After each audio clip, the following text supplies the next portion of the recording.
Hello everyone, so we're finally back on the road. It's now, 10 o'clock is it? Getting on that way. Yep. And we left home at 8 o'clock this morning. Back with my mate Ian. Hi guys.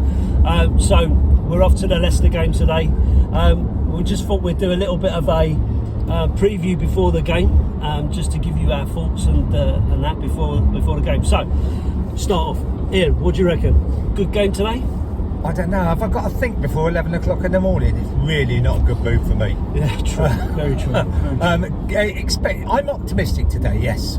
We've got to win and we've really got to go for it, because actually goals percentage ratio and what have you comes into the equation now, doesn't it? So yeah, so you're confident? Well, yes. I'm quietly optimistic. Is that a good phrase? Yeah, I quietly think, optimistic. Yeah. So we got a good record against Leicester, haven't we? And the last game, where we smashed and grabbed it right at the end is like an all-time classic for me. But I don't know. We desperately need to win. I mean, that's the key. Somebody put in online yesterday, and they were saying that they've only actually had one ball draw in like 101 games against each other or something like that. Yeah, I did see that. And that kind of puts some mockers on it, though, right? Yeah, so it's going to be a 0-0 as a result of that, a boring 0-0 game, because that's not what we want. I wonder whether the results of the last couple of weeks, and I don't think the Brentford game was actually a disappointment. I think it was a point gained, really, rather than 2 points lost, because Brentford aren't a bad side at home. Well, they've had good results. Yeah, and they've beaten a lot of our competition teams, haven't they? Like Arsenal and stuff like that. For me, I think it probably feels more like a poor result because of when it is and where we are, rather than anything else. If we'd have beaten Brighton and then drawn with Brentford, I think that would have been seen as a decent result. Yeah. But because we'd lost with Brighton, it makes it even worse, especially with them down the road getting 6 points out of 2 games we didn't expect them to get 6 points out of, did we? Yeah. No, I agree with you completely. But the only thing about it is, like, I wonder whether Conte not being available for a week, where he was isolated with COVID, whether that had any impact on the lack of sharpness of the Spurs players in that Brighton game, because there really looks like a lack of invention, and we've been better than that for the last few games before it. So I want us to be back to that level again today. Yeah, I can't see Conte letting them get away with it for another game, to be honest with you. And you might be right. I mean, that's a really poor excuse if it is true, to be honest. But stranger things have happened, haven't they? With Conte not being around and that, have the coaches pushed them as much as they could do? Have they seen the intensity in the training? Have they either that, or they might have overtrained? That's the other issue. If they've got a week of training and they've not had any matches during that week at all of a sudden, they just looked as though they were totally devoid of ideas in the Brighton game, didn't they? Yeah. You know? I mean, that for me was a poor game and a poor result, because obviously we was at that game, and for me it was just a dud from the start. I just wish I wasn't. Yeah, it was a dud from the start, wasn't it? I mean, you could just feel it. Yeah. As soon as we kicked off, it just felt like we're not going to get anything out of this game. We could have played forever and not scored. Saturday 12 o'clock kick-off though has something to do with it. 12:30. What time are we kicking off today, mate? 2 o'clock. Oh, that's better then. Yeah, there you go. Yeah. Don't expect it as bad this time then. Yep. Well, I don't know. I just for me, this is an absolute out-and-out must-win game. If we don't win this game, it's got to be over, right? Top 4, got to be over. No, I don't think so. No, it's a North London derby is going to make the difference on it. You reckon? Yeah, definitely. So you still see Arsenal dropping some points against some teams? Yeah, they've got West Ham this weekend, haven't they? I think they've got West Ham this weekend. Oh, wow. Yeah. Which they would expect to win. Of course it is West Ham, but West Ham now need to win next Thursday to go through to the final. So are they really going to be up for it? Well, if they're thinking that they're actually going to win the Europa League and qualify for Champions League, then all of a sudden they've actually buggered up their league position. As a result, they've got to try and get their league position back again. So that's a positive thought process. You can't really imagine any team really like throwing it away or not really being bothered, can you? I mean, that's not right. That's not likely, is it? Yeah, but in all honesty, Arsenal aren't good enough team to actually deserve to be in the Champions League. Whereas actually, Tottenham are a million miles better than Arsenal, and every Spurs fan would agree with that. Yeah, every Spurs fan. Every Spurs fan. Nobody else would, but the Spurs fan would, yeah. All the Spurs fans would agree. Nobody else would. And I think, to be honest with you, you'll probably find a fair few Spurs fans that have probably said we probably don't deserve to be in the Champions League. And if I put my hand on my heart, I think, you know, if we get Champions League this season, or if Arsenal get Champions League for next season, then that says more about how poor the league's been this season, don't you? Yeah. Because, you know, we've had some poor results and we haven't played particularly well over the course of this year. Yeah. But the only thing about it is, I have a feeling, I'm really pleased with what Conte has actually done this week of nailing those rumours about the PSG and everything else like that, because he has really grabbed it by the scruff of the neck and said, end of, you know, it's not true. And I think he's done it at the right time with this game in mind, so that the players can just focus not on their futures but just on what's happening now, you know, because of the fact, if Conte's going to be there next year, he's going to want to turn the team around a little bit.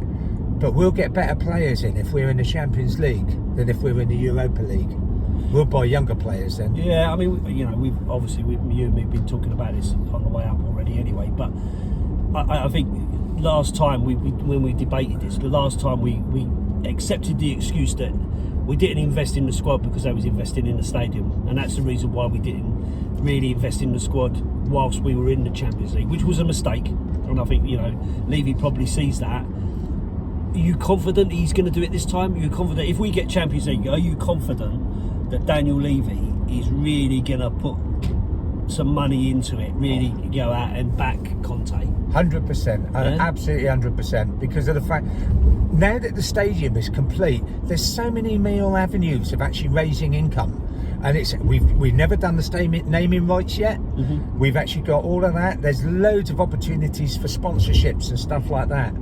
So there's money to be had there, and I really don't even think Daniel Levy would sell the stadium. If he did, he would only sell the lease of the business.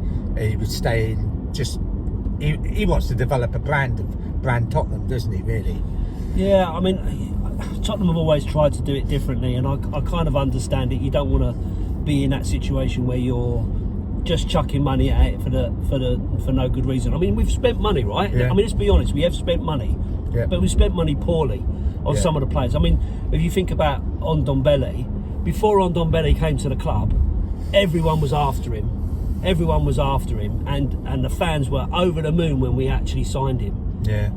But it just didn't. It's just not worked. So I don't think it's a case of not spending money. 40 million on Sanchez, you know, the money we spent on Sessegnon. I don't think that's wasted, Sanchez. I think there's a good player in there. But I think it's actually the team itself is actually what's dumped on Sanchez. But I think he could still be a strong player in the next couple of years, like Foyth would have been if we kept him. Yeah, see, I like Foyth. I thought he was a good player. I was surprised that we let him go. It's the same with Brian. You know, sending him out back to Spain seemed like a silly move to me. I would have preferred him to have stayed in the Premier League. If you're going to loan him out, send him out into the Premier League so that he could get some proper Premier League experience without it impacting our position. If they felt that he wasn't strong enough, maybe they didn't get that option. Maybe they didn't get that offer. I don't know, and that's why they didn't. But you know, to me, it seemed like a daft move. But you know, it is what it is. So you know. So you still don't think you don't think Champions League's done? You think that West Ham can put up a good fight against Arsenal and not just be like another Kumbaya Cup where they sit there and cuddle each other? You've still got 4 or 5 games, and let's face it, if we match Arsenal, apart from in one which we win, which is the North London derby, we're there. Okay. Well, I'm not convinced, and like I say, I'm not 100% sure that we should be there. I want us to be there, because if we are there, then you know that sets us up well for next season and gives us, you know, a real shot at investment and better players and so on and so forth. But you know, I'm not convinced that it's going to happen. But we'll see. I mean, I'd hate for it to be Arsenal. You know, I hate for them to actually get it, because I think we're a better side. But you know, it is what it is, isn't it? So what sort of prediction are you going to give today? What do you reckon? What's the score? 3-1. A win to 3-1. 3-1. Yeah. 3-1. Yeah, I'm optimistic on that. I will say though that I've actually never got a prediction right. Really said prediction then, prescription then. But I've never got it right. But I can see a 3-1. Yep. Right, so you never get it right, but you can see a 3-1. Yeah. So it might be 4-1, 5-1. I've actually put on put a bet on it, and it's a 0-0 draw. Basically, just trying to cover all angles, really. You know, just to cover everything. Stop yourself looking like a complete lemon. Yeah. Oh, okay. Lemon bonbon. Yeah. Oh, yeah. I'm talking about lemon bonbons. I better not eat one too soon before I. Oh no, sorry. I'll go for it. Lovely. Okay, so for me, Where you go? I can see them scoring. I can see them scoring for sure. So that's one for them, right? Right. Yeah. I don't think I could go as high as 3-1. So I'm going to go 2-1. I think 3-1's a bit too optimistic. And like you say, you never get it right anyway. Yeah. Let's see what happens on the way back. But I'm optimistic. I think it'll be a good game. I think we'll play well. It can't be worse than it's been, can it? No. You know, when we're on fire, we play really, really well. Can we borrow Ericsson for the day?